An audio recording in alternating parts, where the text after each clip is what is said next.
오니아스 3세가 대제사장으로 있었을 때 그의 동생이었던 야손이라는 사람은 시대의 변화에 대해서 민감하게 발빠르게 대처를 합니다. 그래서 형 오니아스 3세를 175년에 폐위시키고 셀레우코스의 입맛에 맞게 예루살렘의 헬레니즘 문화를 수용하기 시작하는 정책을 취합니다. 그래서 이때 김나지움, 원형 경기장, 극장 이런 그리스식 건축물들이 들어오기 시작을 합니다.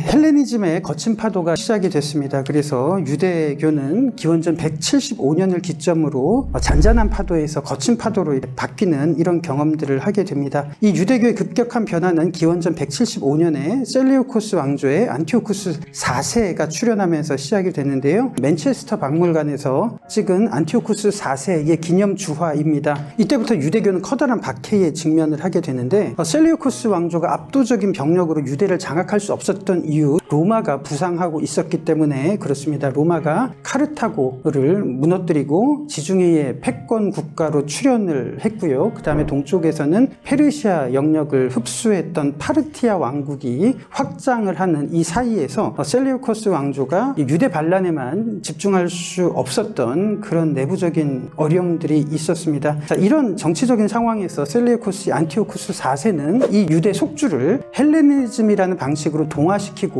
내부를 안정시켜서 경제적으로 안정화하는 것을 모색하고 있었던 이런 상황이었습니다. 그 방법으로 종전까지는 유대 속주에 자치권을 부여하기보다 친 셀레우코스 성향의 유대 엘리트를 통해서 유대 사회를 효율적으로 이렇게 장악하려고 하는 시도들이 바로 헬레니즘의 거친 파도로 이렇게 표현을 할 수 있을 것 같습니다. 그래서 대표적으로 친 셀레우코스 가문은 토비아스 가문이었는데요. 이 토비아스 가문의 유래를 보면 페르시아 때 귀환을 했을 때 이 귀환자들을 방해했던 도비아라고 성경에 나오지 않습니까? 그 후손들이 되는 겁니다. 이 토비아스 가문인데 프톨레마이오스가 장악을 하던 기원전 3세기에는 세금 징수 도급관까지 실세로 부상을 했던 토비아스 가문의 요셉이라는 사람도 바로 이 가문의 후예였고요. 그런데 셀레우코스 왕조가 프톨레마이오스를 몰아내자 얼른 친 셀레우코스로 정치적인 노선을 옮겨 타면서 여전히 예루살렘의 실세를 장악하고 있었던 가문이 이 토비아스 가문이었습니다. 이런 배경에서 안티오쿠스 4세가 유대 지역의 헬레니즘을 강요하기 시작을 하는데요. 이때 상황 마카베오 1장 41절에 보시면 이렇게 언급이 되어 있습니다. 그 후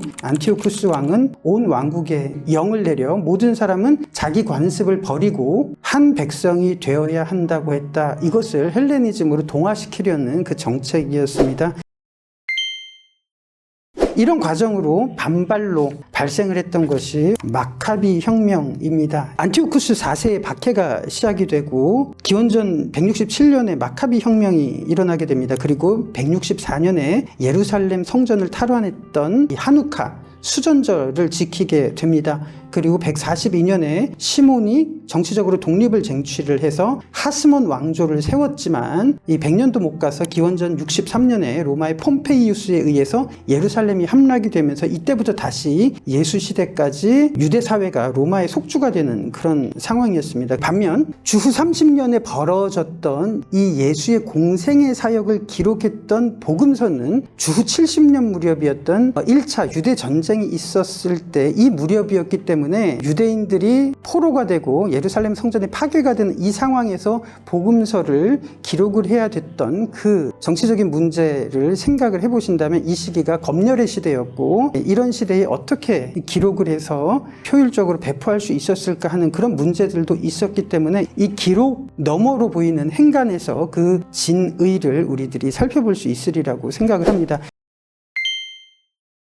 이 마카비 전쟁이 일어나기까지 반드시 살펴봐야 되는 이 배경이 있다면 대제사장이 어떻게 변화가 됐는지 하는 이 대제사장의 변화입니다. 그래서 페르시아 시대 때부터 유대 사회의 대제사장은 사독 계열이 담당을 했습니다. 이 사독 계열이 대제사장의 정통성을 가지고 있었던 가문이었는데, 그런데 정치적인 상황을 보시면 기원전 200년 무렵에 유대 사회의 지배권이 바뀝니다. 그러니까 오니아스 3세가 즉위했을 때는 프톨레마이오스의 지배를 받고 있었는데, 폐위가 되었을 때 175년에는 셀레우코스 왕조가 지배를 하는 이런 상황이라면 대제사장직을 놓고 정치적인 영향들이 있었을 것을 우리들은 짐작할 수가 있습니다. 그렇지만 프톨레마이오스에게 약간 정치적인 경향이 있었던 오니아스 3세가 대제사장으로 있었을 때, 그의 동생이었던 야손이라는 사람은 시대의 변화에 대해서 민감하게 발빠르게 대처를 합니다. 그래서 형 오니아스 3세를 175년에 폐위시키고 셀레우코스의 입맛에 맞게 예루살렘의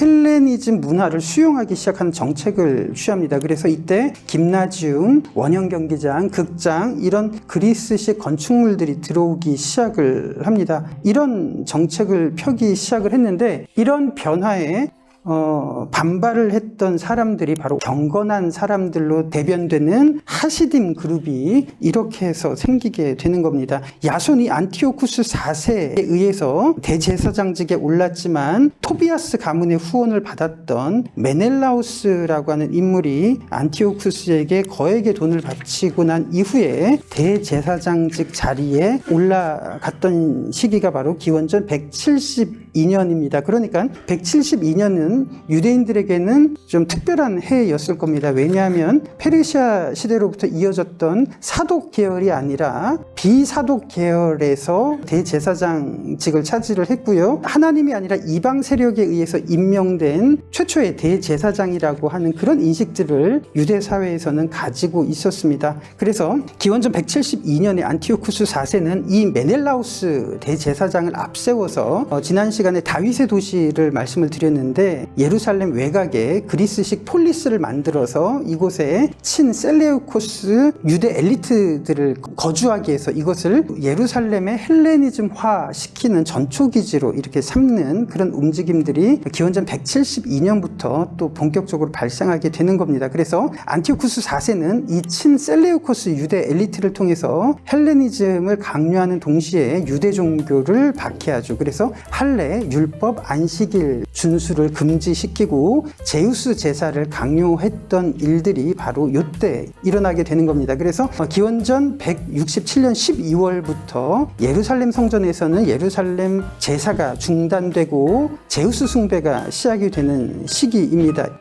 복잡한 세상 궁금한 건 많고 어디서 배울까 망설이지만 세종 TV 문을 활짝 열어봐.